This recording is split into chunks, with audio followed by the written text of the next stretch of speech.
इस वीडियो में बात करूंगा कि कुछ कंडीशंस में ज़मीन के विक्रेता को, जो ज़मीन बेच रहा है, उसे आजीवन कारावास, 10 साल की सज़ा या 7 साल की सज़ा हो सकती है।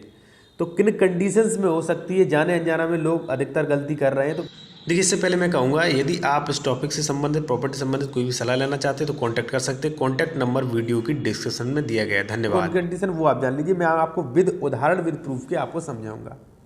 देखिए, यहाँ पे सपोज दैट आपका नाम ए है, आप यहाँ पे डिस्प्ले में देख सकते हैं, ए व्यक्ति आप हैं, और आपके नाम कुल ज़मीन जो है उसका क्षेत्रफल है 100 वर्ग मीटर।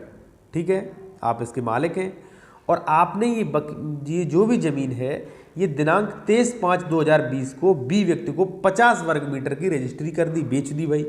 ठीक है, उसने दाखिल खारिज करवा लिया। अब उसके बाद आपके पास बची 50 वर्ग मीटर। आपने फिर दिनांक 7/3/2021 को 50 वर्ग मीटर ज़मीन सी को बेच दी, यानी कि अब ज़मीन आपकी ख़त्म हो गई। 50 आपने जो है बी को बेची, 50 आपने सी को बेच दी, अब ज़मीन ख़त्म हो गई। अब जाने या अनजाने में आपने दिनांक 10/4/2023 को 10 वर्ग मीटर डी को बेच दी, तो यहाँ पर आपने जो है वो क्राइम कर दिया 420 का।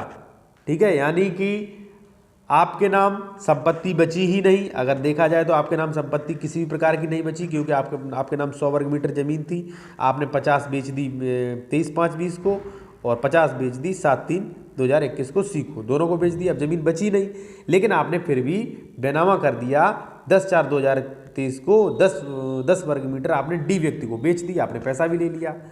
तो डी व्यक्ति को जब ये पता चलेगा, आपने भले ही कब्जा दे दिया हो, आपने ज़मीन दे दी हो, लेकिन जब ज़मीन आपके नाम है ही नहीं, तो आपने कहाँ कब्जा दे दिया, वो किसी दूसरे की ज़मीन में कब्जा दे दिया।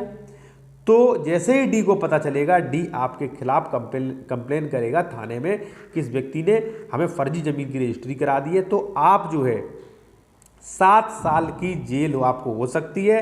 पुलिस आपको बिना वारंट के 420 में अंदर कर देगी, यदि आपने अनजाने में गलती करी है। फिर भी यदि आपने जानबूझकर गलती की है, फिर तो आपको 467 में आजीवन कारावास या 10 साल की भी सजा हो सकती है। तो कहने का तात्पर्य ये है कि यदि आपके नाम कोई ज़मीन है, आप ज़मीन बेच रहे हैं, तो आप ये पता लगाएं कि मेरे नाम ज़मीन कितनी बची है, उतनी ही ज़मीन बेचें। दूसरी बात, ये फ्रॉड अधिकतर ये होता है, जैसे मान लीजिए ए व्यक्ति आप हैं, आपके नाम 100 वर्ग मीटर ज़मीन है, और किसी ने एग्रीमेंट कर लिया, कोई नेक्स्ट व्यक्ति है वो प्लॉटिंग कर रहा है, आप सिर्फ बेनामा कराने जा रहे हैं। तो आप जो भी बेनामा करवा रहे हैं, वहाँ पे आपको ये ध्यान देना चाहिए कि आपने जितनी ज़मीन बेची है, ठीक है, जितनी ज़मीन बेची है उतनी ही ज़मीन बेची है जितनी आपके नाम थी। ऐसा तो नहीं आपके नाम 100 वर्ग मीटर ज़मीन थी, आपने 110 या 120 का बेनामा कर दिया, तो आप फंस जाएंगे। आप पर 420 का मुकदमा होगा और आप जेल जाएंगे। 7 साल तक के लिए आपको जेल हो सकती है। दूसरी, विक्रेता के लिए एक कंडीशन और हो सकती है। विक्रेता या विक्रेता के जो भी पुत्रों को ध्यान दें। जैसे मान लीजिए ए व्यक्ति है, ठीक है, ए व्यक्ति आपके पिता थे, या एक व्यक्ति है आप ही हैं, आपके नाम 100 वर्ग मीटर ज़मीन है। आपने क्या किया, आपने दिनांक 23/5 को 50 वर्ग मीटर ज़मीन बेच दी, ठीक है, और 7/3/2021 को आपने 50 वर्ग मीटर ज़मीन बेची, 100 वर्ग मीटर पूरी ज़मीन बेच दी।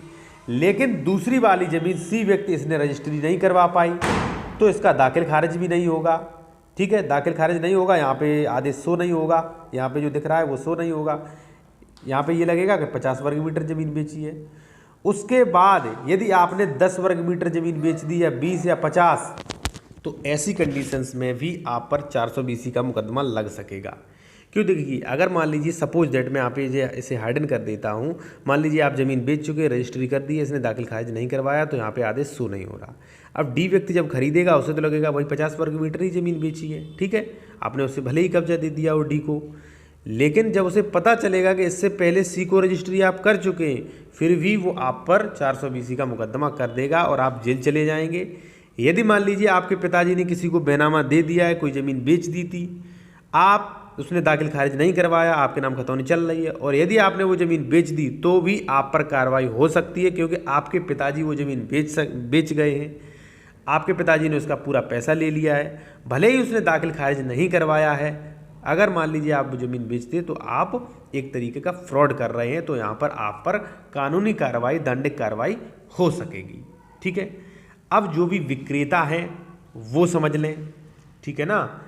देखिए जो भी विक्रेता हैं, जो भी ज़मीन खरीद रहे हैं, उन्हें ये चीज़ जान लेनी चाहिए। जैसे मान लीजिए आप लास्ट पे आ जाए, देखिए दिनांक 10/4/2023 को 10 वर्ग मीटर डी ने खरीदा, तो डी को ये चीज़ पता होनी चाहिए, ये पता कर लेना चाहिए था रजिस्ट्री ऑफिस से या खतौनी देख के कि ए ने पूरी ज़मीन बेच दी है, उसके पास कोई ज़मीन है ही नहीं, ठीक है, तो डी को बेनामा ही नहीं करवाना चाहिए था, डी को ये जानकारी लगनी चाहिए थी। तो अब बी और सी हैं, वो भी डी के खिलाफ कंप्लेन कर सकते हैं कि भाई इसने जो है जानबूझकर ये रजिस्ट्री कराई, जबकि ये फर्जी रजिस्ट्री है। जब डी फंसेगा तो एक को भी फंसाएगा, ठीक है, तो ये बात जान लीजिए आप।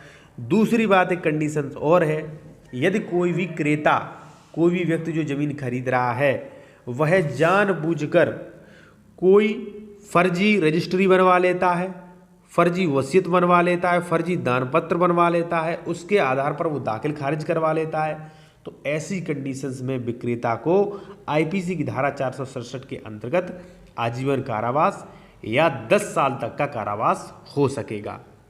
सीधी बात यह है कि यदि कोई व्यक्ति जानबूझकर फर्जीवाड़ा कर रहा है, ठीक है, किसी ने जानबूझकर क्या किया कि जानबूझकर ए को वो ज़मीन बेच दी और जानबूझकर वही ज़मीन दोबारा सी को बेच दी, तो ऐसी कंडीशंस में उसे 7 साल, 10 साल या आजीवन कारावास तक हो सकता है।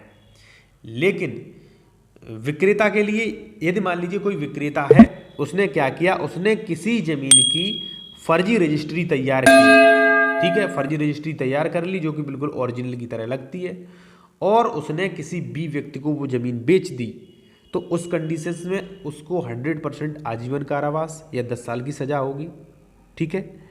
और यदि कोई विक्रेता है, उसने क्या किया, उसने फर्जी कूट रजिस्टर दस्तावेज, जो भी बहुत मूल्यवान चीज़ है, उसके कूट रजिस्टर दस्तावेज बना लिए और उसने वो ज़मीन किसी भी तरीके से, फर्जी तरीके से अपने नाम करा ली है, तो ऐसी कंडीशंस में उसे आजीवन कारावास हो सकता है।